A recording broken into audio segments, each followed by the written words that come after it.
ప్రతి మానవుడిలోనూ భగవంతుడు ఉన్నాడు. ఇంత విశాలంగా హైందవ ధర్మంలో దర్శనం చేశారు.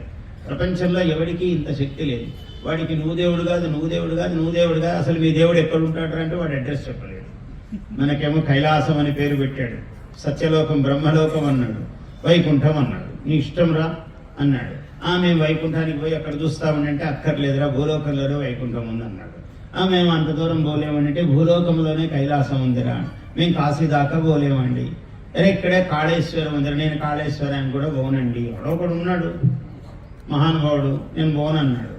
ఏం పోవద్దురా, నీకు నువ్వే దేవుడు.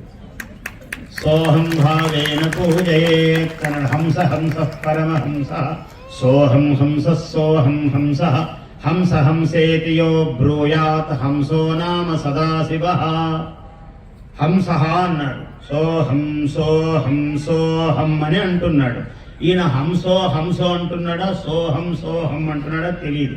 కొంతసేపు ముందుకు వెళ్ళాక ఏమిటంటే సహ అహం రెండు ఉన్నాయి. ఒకటి ఉచ్ఛ్వాసము, ఒకటి నిశ్వాసము అన్నాడు. ఒక ఊపిరి పీలుస్తున్నాడు, ఒక ఊపిరి వదులుతున్నాడు. దీన్నే యోగము అన్నాడు. యాగమూర్తి, యోగమూర్తి, భోగమూర్తి, రాగమూర్తి, నీ పేర్లు ఎందుకు వచ్చాయి? మన గౌరీ శంకరుడు చెప్తున్నాడు.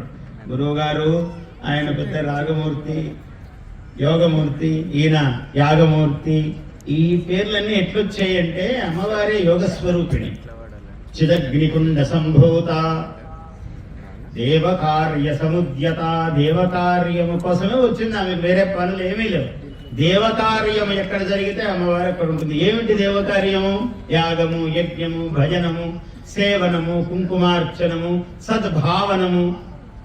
మంచి చీర కట్టుకుంటే కూడా అమ్మవారు ఉన్నట్టే. అన్ని ఫారిన్ డ్రెస్సులు వేసుకోకుండా ఉన్నాం అనుకోండి, అమ్మవారు ఉంటుంది. ఫారిన్ డ్రెస్సులో ఉండదా అండి అంటే ఉండొచ్చు. అక్కడ కూడా భావన సరిగ్గా ఉండాలి, భావనము గొప్పగా ఉండాలి. ఆ భావనము బాగుంటే జీవనము గొప్పగా ఉంటుంది. అటువంటి వాళ్ళ దగ్గర అమ్మవారు కొలువై ఉంటుంది. రాగస్వరూప పాషాఢ్య. అమ్మగారు అందరూ లలితా సహస్రనామాలు చెప్తూ ఉంటారు. ఇక్కడ సాక్షాత్తు లలితాదేవి కొలువై ఉన్నది. ఎలా? మహానుభావుడు ఆయనకు స్వప్న దర్శనం ఇచ్చింది. అందరి స్వప్నాల్లో వస్తాయా? అందరు అడుగుతుంటారు, గురుగారు మాకు సింహాలు వెంట తరుముతున్నట్టు కళ వచ్చింది, పాములు తరుముతున్నట్టు వచ్చింది, నీడల్లో పడిపోతున్నట్టు. ఇట్లాంటి కళలు వస్తాయి. వాళ్ళ పుణ్యాన్ని బట్టి కళలు వస్తాయి. మరి ఆయనకేమో అష్టాదశ భుజ ఉన్నటువంటి అమ్మవారు కళలోకి వచ్చింది. ఎంత యోగం అండి, ఎంత పెద్ద విషయం. గొప్పవాళ్ళకి గొప్ప కళలే వస్తుంటాయి. మీరు కూడా అమ్మవారి భావన చేస్తే అమ్మవారే వస్తుంది.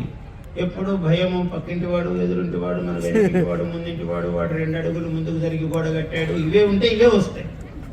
వాడు ఎప్పుడు గోడలు ఎవడు సరిగ్గా కట్టాడు, ఎవడో జరిగే కడుతుంటాడు. ప్రపంచంలో అదొకటి. వాడికి 10 ఎకరాలు ఉన్నా సరే 10 అడుగులన్నా జరిగి గోడ కడితే తప్ప వాడికి నిద్ర రాదు. వాడు మహానుభావుడు. మరి ఏం చేస్తాము? కాలం అట్లుంది. 10 ఎకరాలు ఉంది కదరా, ఈ 10 అడుగులతో ఏం కావాలి అంటే కొసరు.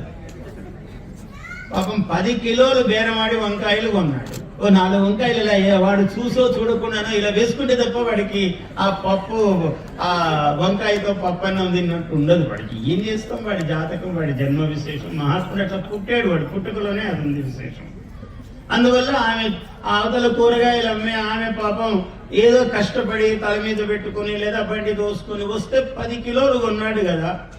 4 వంకాయలు వేసుకోకపోతే ఏమైంది వీడికి? కానీ వాడు మళ్ళీ 4 వంకాయలు ఆమె చూడకుండా అటు తిరిగినప్పుడు ఇటు తిరిగినప్పుడు ఒక 4 వేసుకుంటే వాడికి ఏమో మేరు పర్వతం మీద కూర్చున్నంత ఆనందంగా కలుగుతుంది వాడికి 4 వంకాయలలో. అది మానవుడి మనస్తత్వం.